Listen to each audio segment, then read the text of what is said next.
Dr. Catino, ladies and gentlemen, thank you very much for giving me an opportunity to speak about the facts versus propaganda and lies by the North Vietnamese Communists about the Vietnam War. As you know, the Vietnam War has been a very controversial subject that our late President Richard M. Nixon had written a book titled No More Vietnams. And this is what he said in a short paragraph in his book. And I quote, "No event in American history is more misunderstood than the Vietnam War. It was misreported then, and it is misremembered now. Rarely have so many people been so wrong about so much. Never have the consequences of their misunderstanding been so tragic." End of quote. Well, ladies and gentlemen, my name is Ho Tran. I was born and grew up in Hanoi, the capital city of North Vietnam, in 1935. And by 1953, I was drafted at the age of 18, and I chose to serve in the newly organized Nationalist Vietnamese Air Force.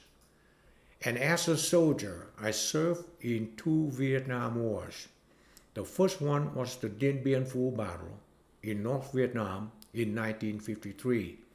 And the second one was the Long War in South Vietnam.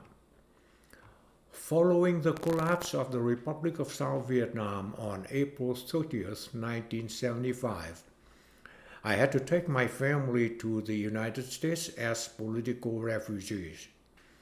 And now, while being proud to be an American of Vietnamese descent, I often feel pity for Vietnam, my ill-fated birth country. But I am happy to relate to you my personal experience about the Vietnam War, not only as a living witness, but a direct participant and as a victim of those two wars. At this stage of my life, I am now 85, and I don't belong to any political party either from Vietnam or in the US, nor do I have any hidden political agenda to pursue, so my only ambition is to voice the honest truth in hope to bring the facts up versus the dirty propaganda and lies by the Vietnamese Communist propaganda machine.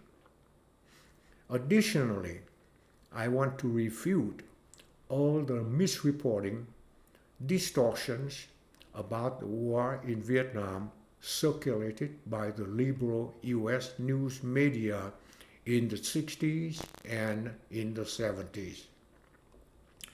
Well, as you are aware, the United States' involvement in the Vietnam War deeply and bitterly divided the American people. It was also a strange war that American veterans were denigrated and mistreated when returning home from the Vietnam War after their tour of duty. To some people in America, it's been over 40 years, and many do not want to talk about this dark chapter, and they want to put a closure on this bitter event. But as an American, I firmly believe that we Americans have a duty to refute, erase all the filthy lies propagated worldwide by the North Vietnamese Communists, claiming that the American imperialist forces invaded South Vietnam and were defeated by them in their so-called Big Spring victory of April 1975. As a Vietnamese soldier who had fought in that war from the beginning, I am compelled to tell the truth about this war, and now, as an American, I feel obligated to try my utmost best to erase this unjust stain smeared upon the U.S. military annals by the bold-faced Vietnamese communists from North Vietnam.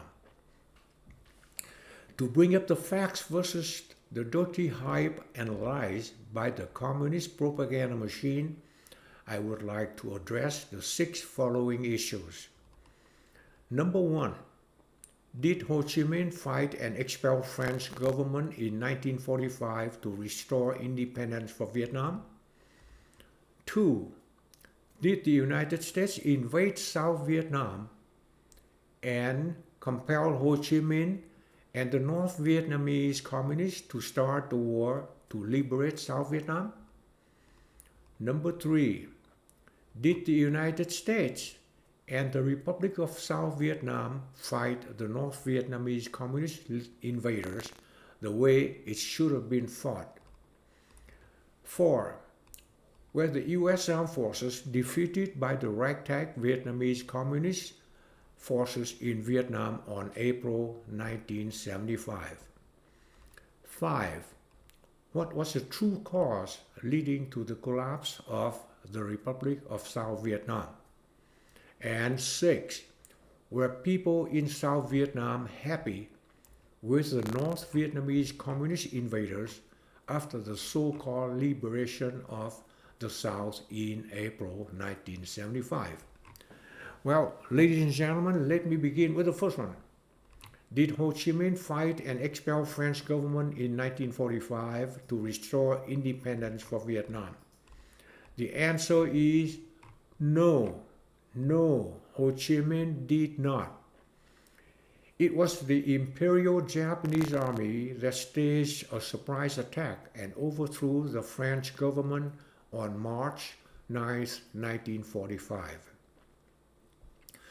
After defeating French forces, a Japanese envoy met Vietnamese Emperor Bao Dai and granted Vietnam her independence within Japan's Greater East Asia Co-Prosperity Sphere.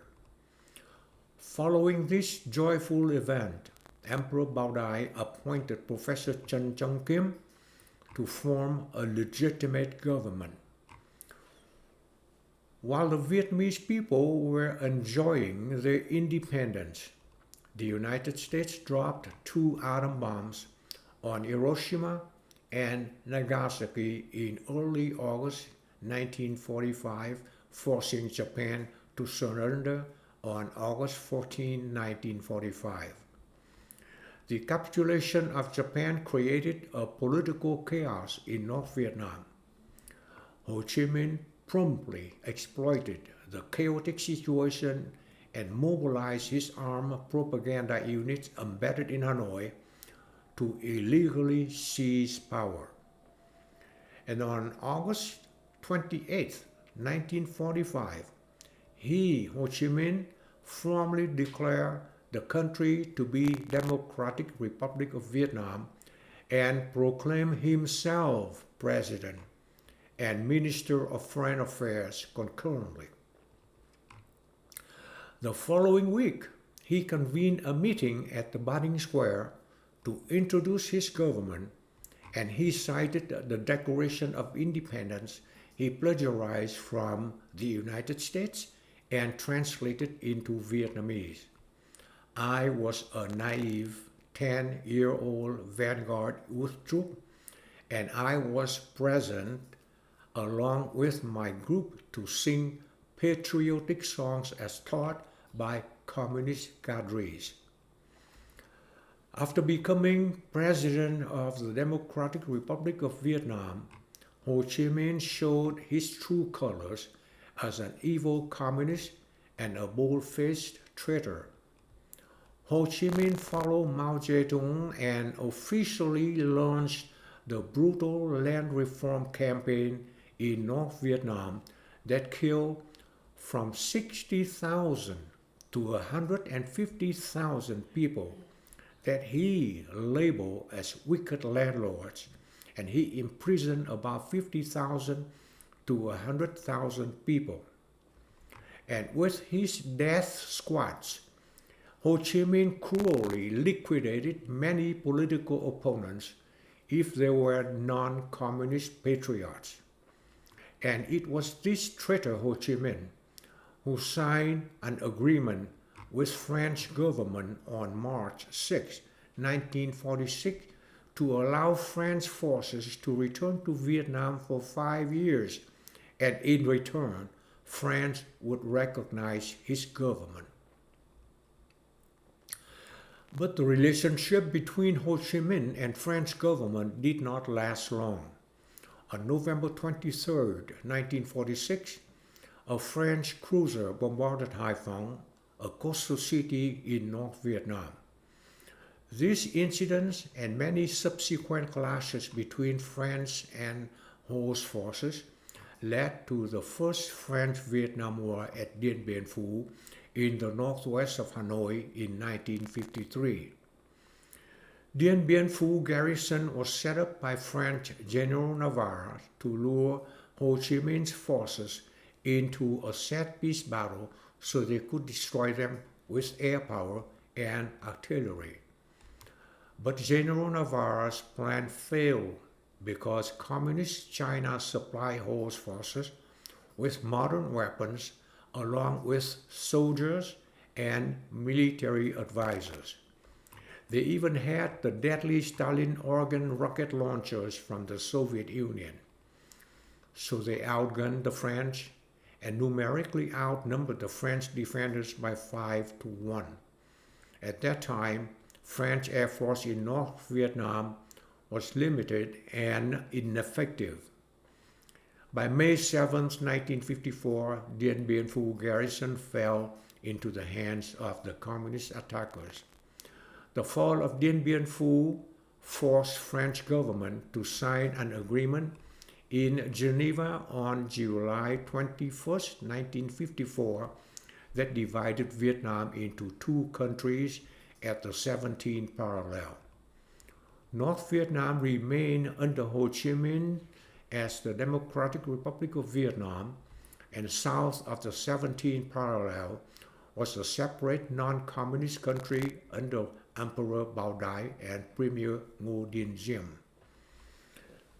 Before going on to the second issue, I want to briefly discuss about the feeling, the sentiment of the Vietnamese people when they first faced French protectorate rule in Vietnam.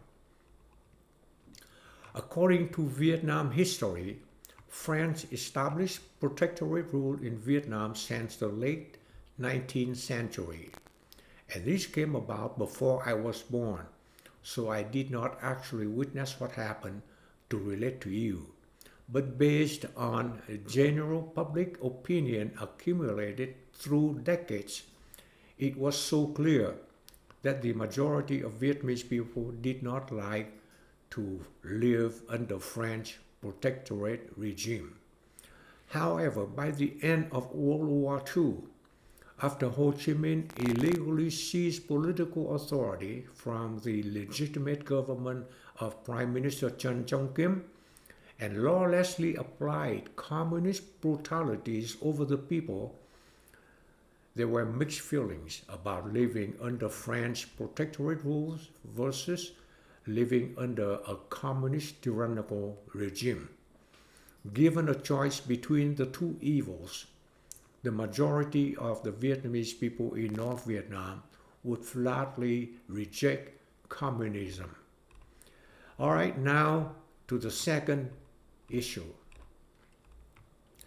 Did the United States invade South Vietnam that compelled Ho Chi Minh and the North Vietnamese communists to start a war to liberate South Vietnam?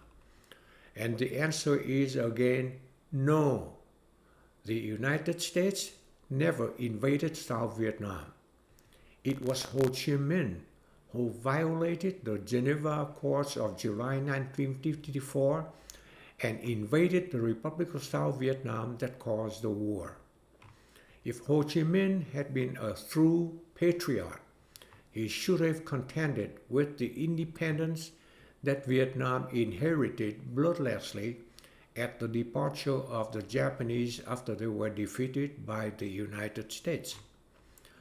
He must have known that he was very lucky to be at the right place at the right time to all of a sudden proclaim himself President of the Democratic Republic of Vietnam. Under the circumstances, Ho Chi Minh should have concentrated all his efforts and committed all available resources into rebuilding the war-ravaged country and reviving the dying economy in North Vietnam at that time. In principle, the Geneva Accords of July 1954 had afforded Vietnam her independence with two political regimes similar to North and South Korea. What most Vietnamese people had been longing for had been achieved, not having to live under French rule. If Ho Chi Minh was not too greedy, wanting to take over South Vietnam by force, both countries, the Democratic Republic of Vietnam and the Republic of South Vietnam, would have been peaceful and prosperous. There would have been no war. But it was unfortunate for the Vietnamese people on both sides, North and South, to have such an evil man like Ho Chi Minh. And to stop communist expansion in Southeast Asia at the time, not only the US, but the free world also jumped in to help South Vietnam. Apparently, the United States did not invade South Vietnam as propagated by Ho Chi Minh's propaganda machine. And clearly, it was Ho Chi Minh who caused both wars in Vietnam. In my fair opinion, the free world and the United States' involvement in Vietnam to help a small country in their legitimate self-defense against the barbaric communist invaders from the north was not only just, but also noble. All right, now the third issue. Did the United States and the Republic of South Vietnam fight the North Vietnamese communist invaders the way it should have been fought? Well, based on my personal experience in the war, coupled with the benefit of hindsight, substantiated by many declassified secret documents, I am quite certain that we did not fight the communist invaders from North Vietnam the way it should have been fought, militarily, politically, and diplomatically. And here is on the military front. President Johnson's limited war policy, his desultory strategy, along with his micromanagement of the war, detrimentally affected the outcome of the war and the destiny of South Vietnam. While our cunning communist enemies could use every dirty trick to destroy us and to kill us, we had to follow President Johnson's limited war strategy and abide by his rules of engagement. In March 1967, South Vietnam Premier Nguyen Cao Ky had a meeting with President Johnson and Defense Secretary McNamara in Guam. In this meeting, Premier Ky proposed to President Johnson to equip the South Vietnamese armed forces properly, provide adequate logistical support, and he would lead a counterattack in North Vietnam with 100% South Vietnamese forces. This would most likely compel North Vietnam leaders to retreat their regular forces from the south to defend their territory, or they would face the risk of losing the war. But Premier Ky's proposal was flatly ignored. President Johnson's limited war policy truly tied the hands of the armed forces of the Republic of South Vietnam. When the communist troops were equipped with modern weapons like AK-47, AK-50s, the U.S. equipped the forces of the Republic of South Vietnam with World War II Garand M1 rifle, carbine, and Thompson automatic rifle.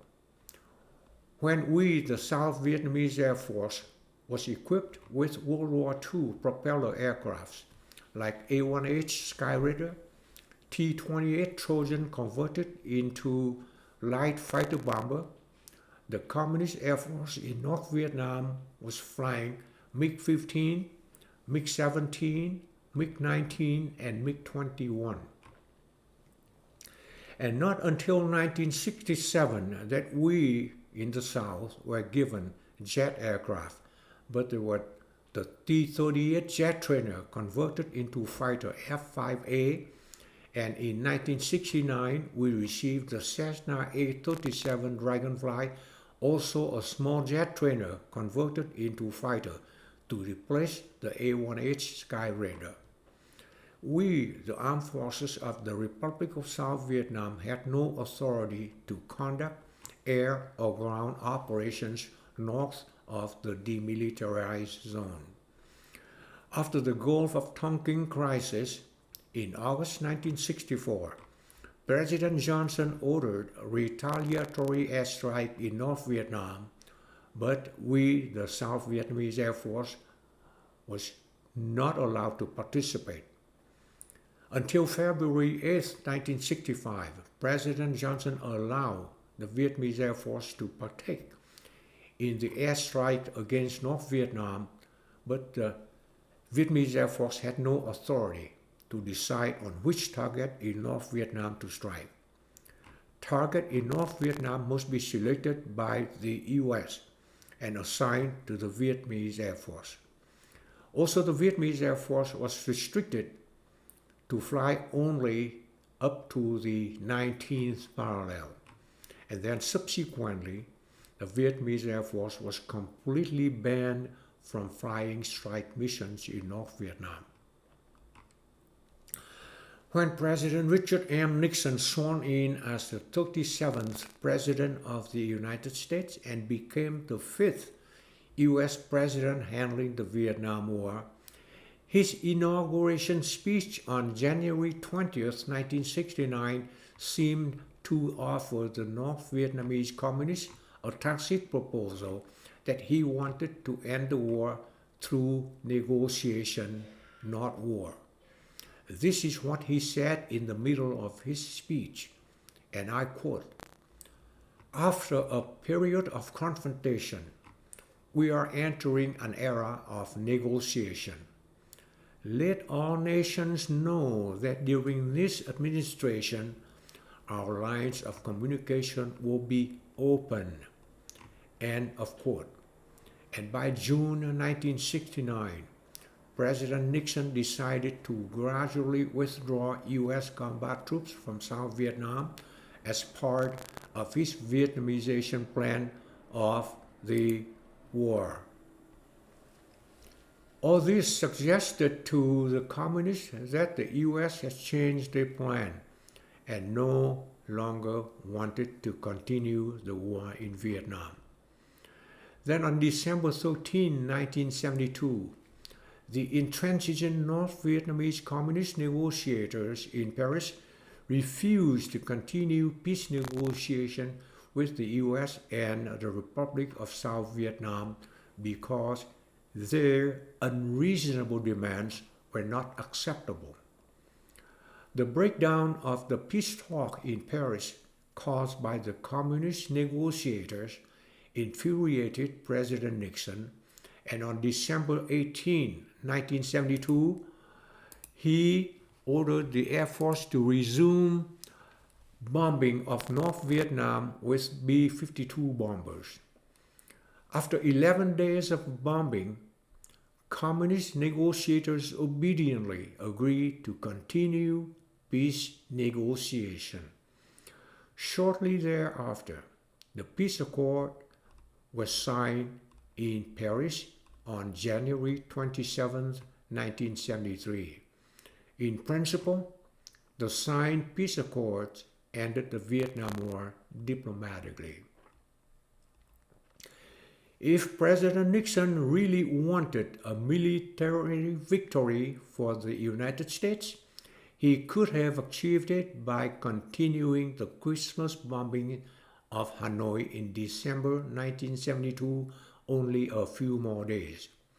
A British expert on Asia, Sir Robert Thomson, assertively said, and I quote, "In my view, by 30th December 1972, after 11 days of those B-52 attacks on Hanoi, EU had won the war. It was over. They fired 1,242 surface-to-air missiles and had none left. They and their rear base at that point were at your mercy. They would have taken any terms, and that is why, of course, you actually got a peace agreement in January, which you had not been able to get in October." End of quote. All right, now on the political warfare front, the US and South Vietnam, in my opinion, were in a disadvantaged position. The freedom and democracy that we treasure was also a double-edged sword that really hurt our cause. For example, the tyrannical regime of North Vietnam aligned well with Communist China and the Soviet Union. They did not have an influential TV news anchor like Walter Cronkite, who distorted the truth and publicly announced on his channel on February 27, 1968, following our victory in the Tet Offensive, and I quote, "It is increasingly clear to this reporter that the only rational way out then will be to negotiate, not as victors, but as an honorable people who lived up to their pledge to defend democracy and did the best they could." End of quote. They did not have a horde of hostile war reporters to sully and denounce their military. They had no freedom of assembly, allowing their citizens to gather in large number to organize anti-war or to protest against the government. They did not have celebrity like Jane Fonda or high-ranking government official like former U.S. Attorney General Ramsey Clark to smear them while praising the enemy. They had no anti-war movements in Hanoi, in Peking, or in Moscow. Because of increasing political turmoil and anti-war movements in the U.S. and in South Vietnam, the communist leadership in North Vietnam believed they would win the war, but not in the battlefield, but from Washington, D.C. Okay, now on the diplomatic front, Communist China and the Soviet Union, the two major allies who generously provided military and economic support to Ho Chi Minh in North Vietnam, dealt with Ho Chi Minh, at least publicly, very diplomatically, while the United States considered the South Vietnam ally like their pawn. For example, when President Nixon eagerly wanted to achieve his Peace with Honor plan, he sent a letter to President Thieu of the Republic of South Vietnam on December 17, 1972, threatening and coercing President Thieu to sign the flawed peace accords.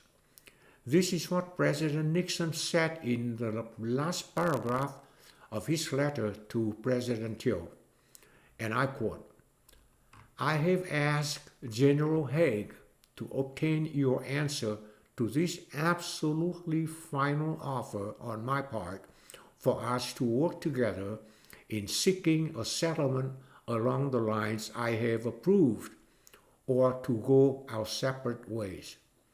Let me emphasize in conclusion that General Haig is not coming to Saigon for the purpose of negotiating with you. The time has come for us to present a united front in negotiating with our enemies, and you must decide now whether you desire to continue to work together or whether you want me to seek a settlement with the enemy which serves U.S. interests alone." End of quote. This undiplomatic treatment of the U.S., coupled with the presence of over 500,000 U.S. combat troops in South Vietnam, strengthened Ho Chi Minh's propaganda, claiming that the American imperialists were invading our country and we must liberate the South to save our fatherland. Evidently, we offered the just cause to Ho Chi Minh, the barbaric communist invaders. All right, now the fourth issue, where the United States Armed Forces defeated by the ragtag Vietnamese Communist forces in Vietnam in April 1975. Well, regardless of how the communist propaganda machine in North Vietnam shamelessly and unconvincingly propagated, or how the anti-war movements and the liberal news media at the time distorted it, my answer is a resounding no. And my following three facts are very difficult to deny or refute. Number one, anyone with a minimum understanding of the war in Vietnam would acknowledge that President Nixon forced the Republic of South Vietnam to sign a flawed peace accords along with the U.S. on January 27, 1973 in Paris to end the conflict diplomatically. And 2 months following the signing of these peace accords, on March 29, 1973 to be exact, the last U.S. combat units left South Vietnam in compliance with the signed Paris Peace Accords. Number two, after all U.S. troops had completely left the theater, the North Vietnamese Communist invaders continued to violate the signed Paris Peace Accord. South Vietnam armed forces had to fight the well-supplied, better equipped North Vietnamese invaders with no U.S. ground troops for a little over 2 years after the signed peace accords, and finally collapsed on April 30th, 1975. How could the bold-faced communists of North Vietnam brag about defeating the United States militarily when there was not one single U.S. combat troop on the battlefield in South Vietnam in April 1975? And three, I believe some of you have heard about the 2-day summit meeting of the leaders of the Association of Southeast Asian Nations, hosted by the United States at Sunnylands in Rancho Mirage, California on February 15, 2016. In this meeting, Nguyen Tân Dung, the Communist Prime Minister of Vietnam, asked the U.S. President for a greater U.S. role and Washington support in preventing militarization and island building in the South China Sea and to curb China's maritime expansionism. Apparently, this stupid Vietnamese Communist Prime Minister forgot what he had said only a year ago in South Vietnam on April 30th, 2015, when they were commemorating the so-called victory of April 1975. He arrogantly boasted and lied in his speech to accuse and to insult the United States publicly on this event. Let me summarize what he has said, and I quote, "Following the victory in the Vietnam War, fighting against the French colonists, the Vietnamese people deserve to live happily in a peaceful, independent, and free country. But the United States imperialists arrogantly imposed a neo-colonial rule on South Vietnam and transformed it into a military base to cruelly suppress the revolution in the South and carry out a violent, destructive war in the North. But the Vietnamese people were not afraid. Under the brilliant guidance of beloved Uncle Ho, our entire nation overcame all hardships, steadfastly sacrificed, and fought to expel the American imperialists and to defeat the South Vietnam puppet troops in the Big Spring victory of 1975. The victory in the war against the Americans to save our country was a result of our search for independence, of our creative military strategy, of the brilliant leadership of our party, and our skillful military generals. End of quote. Well, my point here is, if they were that brilliant, that skillful, that powerful, and had defeated the United States in April 1975, then why they had to come to the US to beg the US for help to save them from the Communist China's threat in South China Sea? All right, now the fifth issue. What was the true cause that led to the demise of the Republic of South Vietnam? In all honesty, I'm not trying to defend or to vindicate the imperfect armed forces and the government of the Republic of South Vietnam. I have to admit that they were not perfect, like any other armed forces and governments in the world. They had their share of bad leaders, incompetent commanders, and some coward troops in some units. But despite the imperfection, they served honorably and fought ferociously against the communist invaders from North Vietnam. I am sure many of you have heard about the Big Tet Offensive of 1968 in the Vietnam War. Tet has always been an important, a very solemn holiday for all Vietnamese. Taking advantage of this solemn occasion, the North Vietnamese communist invaders violated the signed truce agreement and launched a surprise attack across South Vietnam in an attempt to cause an uprising and to take over the South by force. But they miscalculated the anti-communist situation in South Vietnam, and they underestimated the courage of the Republic of South Vietnam armed forces and therefore suffered huge casualty and failed.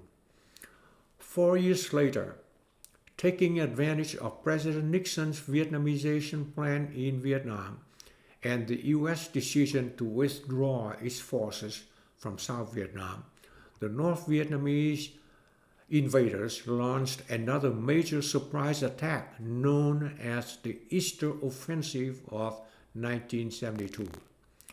This time they committed 12 North Vietnamese Army divisions supported by many tank regiments and the deadly Soviet-made 130mm long-range artillery to attack 3 South Vietnam's military regions, Region 1, 2, and 3. But in both operations, the Tet Offensive of '68 and the Easter Offensive of 1972, the communist invaders failed miserably. The failure of the Easter Offensive of '72 caused North Vietnam Communist General Vo Nguyen Giap to lose his job. I cited 2 major general offensives to prove that the armed forces and the government of the Republic of South Vietnam were not as incompetent or as bad as the biased mainstream news media and the anti-war movements in the U.S. slandered them then. In my opinion, the main factors leading to the collapse of South Vietnam were as follows. First, the flawed Paris Peace Accords that President Nixon coerced South Vietnam to sign allowed over 200,000 North Vietnamese regular troops to remain in the South, giving them the advantage.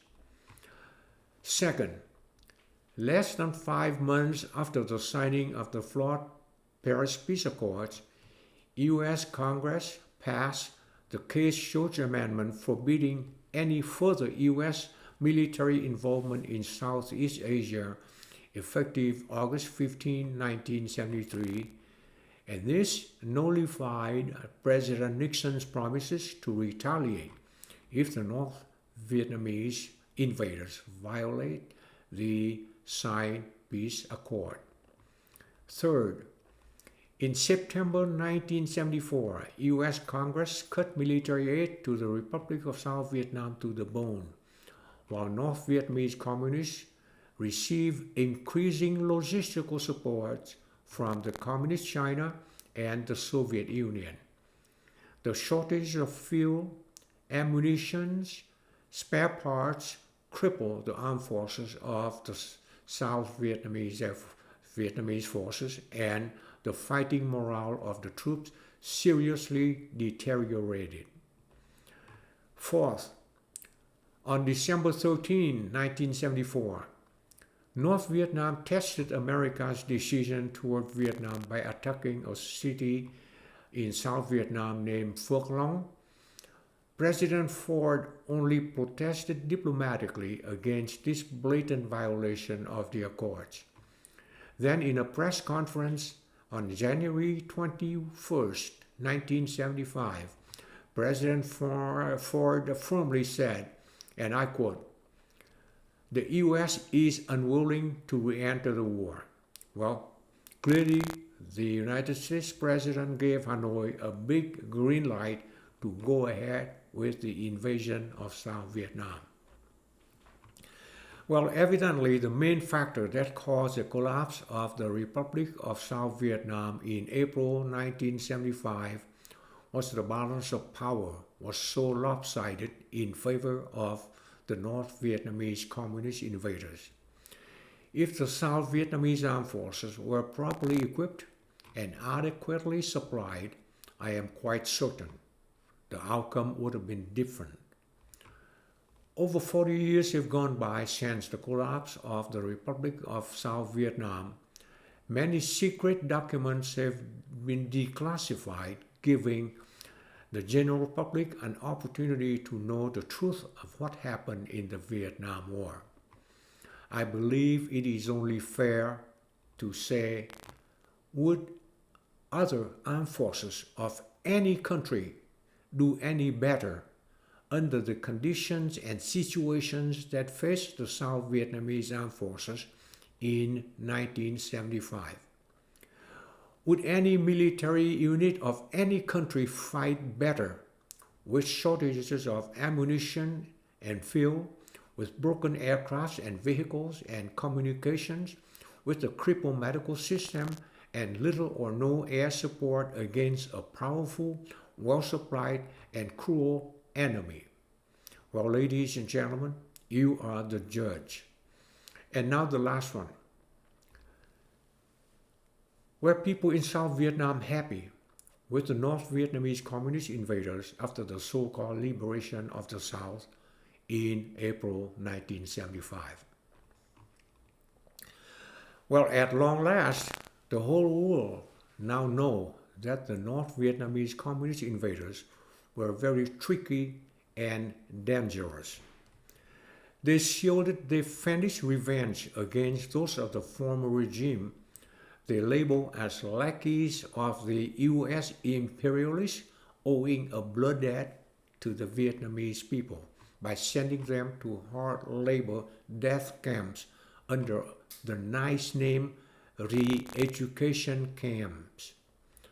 I've met and talked to my unfortunate classmate who was incarcerated in this re-education camp for 13 years. And he came to the U.S. through the orderly departure program. He told me he was locked up in a big metal container placed under the sun where the temperature could easily reach 105 degrees because he refused to sign a written confession prepared by the prison wardens describing the war crimes he committed with the U.S. imperialists. Another inhumane invention the invaders from North Vietnam created following their invasion of the South was nicely called New Economic Zone. These new economic zones were set up in the wilderness, virgin jungles, barely tolerable living conditions, with serious threat of malaria disease. These zones were for the communist invaders to penalize all family members of military officers, politicians, bureaucrats, religious or labor leaders of the former regime in South Vietnam. The brutal revenge committed by the communist invaders caused a large number of Vietnamese people to escape Vietnam in what became known as the Exodus of the Boat People. Well, there were two high-ranking communist cadres who revealed the true living condition in South Vietnam under the regime of the North Vietnamese Communist invaders after April 1975. The first one is Trung Nhu Thang, the founder of the National Liberation Front in South Vietnam. The National Liberation Front was a military and a political arm of the communists from North Vietnam. After only 3 years working directly under his communist leaders coming from the North, Mr. Trung discovered the bitter reality about communism and he escaped Vietnam in a ramshackle boat. Another reason that forced the founder of the National Liberation Front to escape Vietnam was because his two brothers were also incarcerated in the re-education camp by his communist comrades from North Vietnam. After resettling in France, he wrote his memoir titled A Viet Cong Memoir, an inside account of the Vietnam War and its aftermath. His book was translated into English and published in the US in 1985, and he dedicated his book as follows, and I quote, "To my mother and father, and to my betrayed comrades who believe they were sacrificing themselves for a humane liberation of their people." End of quote. And then in the last paragraph of the foreword of his book, the author, a loyal servant of the communists from North Vietnam, has this to say, and I quote, "The West knows, I think, extraordinarily little about the Viet Cong, its plan, its difficulties, especially its inner conflicts, the circumstances of war, and the great care taken to conceal its workings of combined to mask the revolution in secrecy.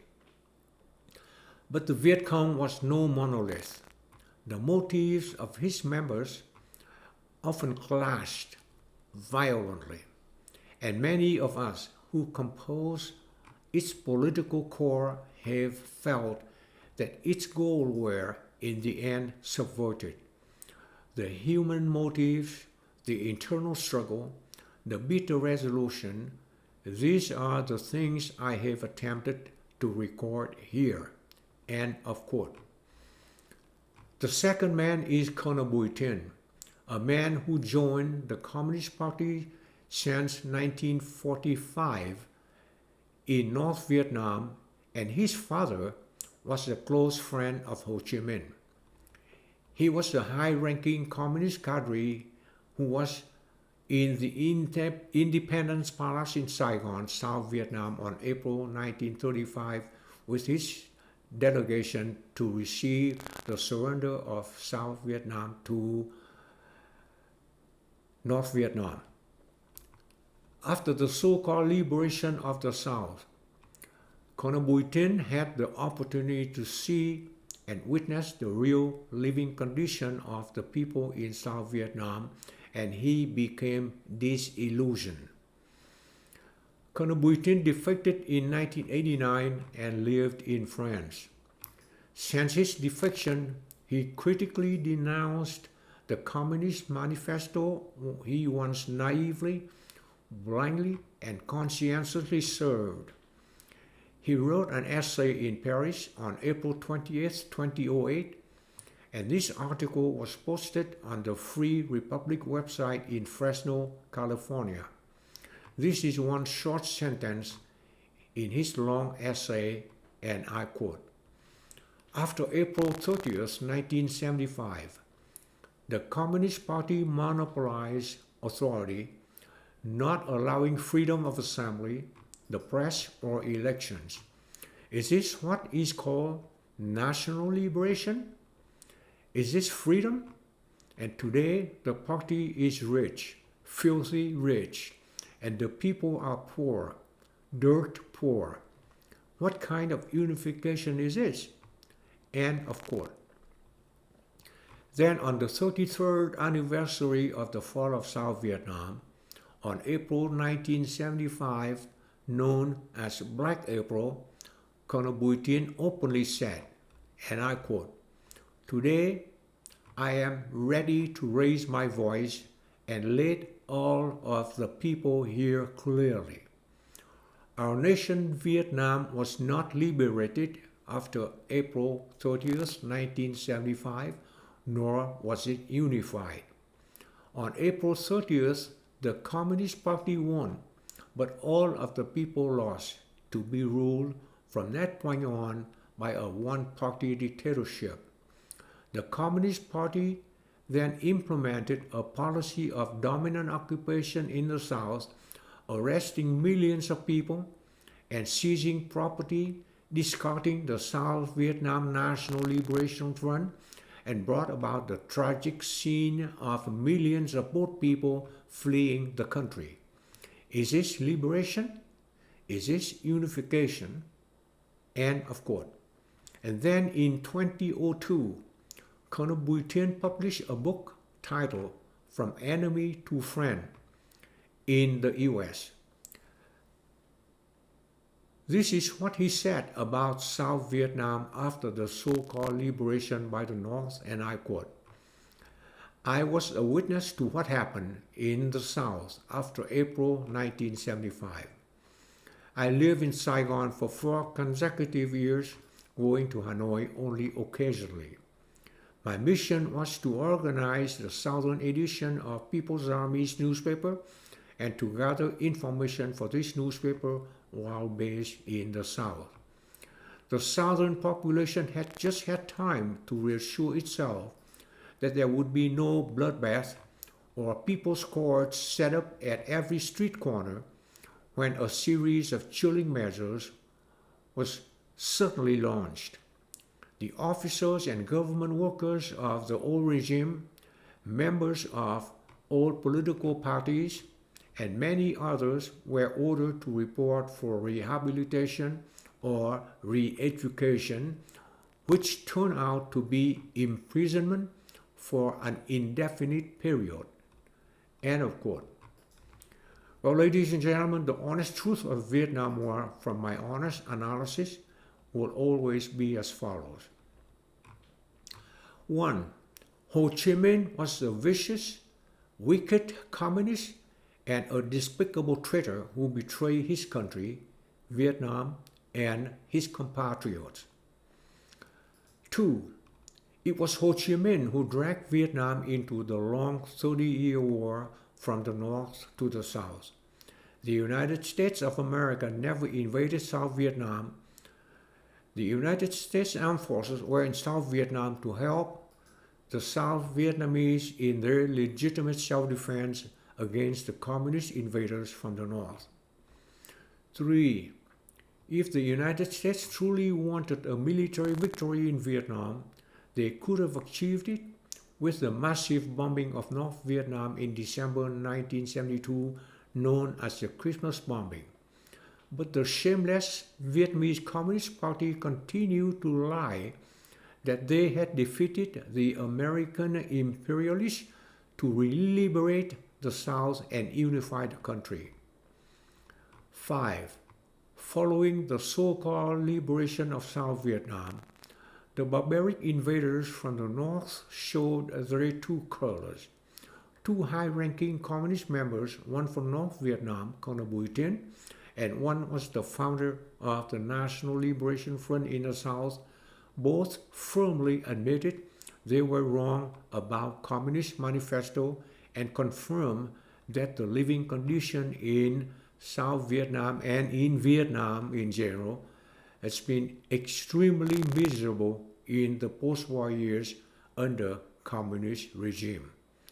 Well, Dr. Catino, ladies and gentlemen, thank you very much for your time and your attention.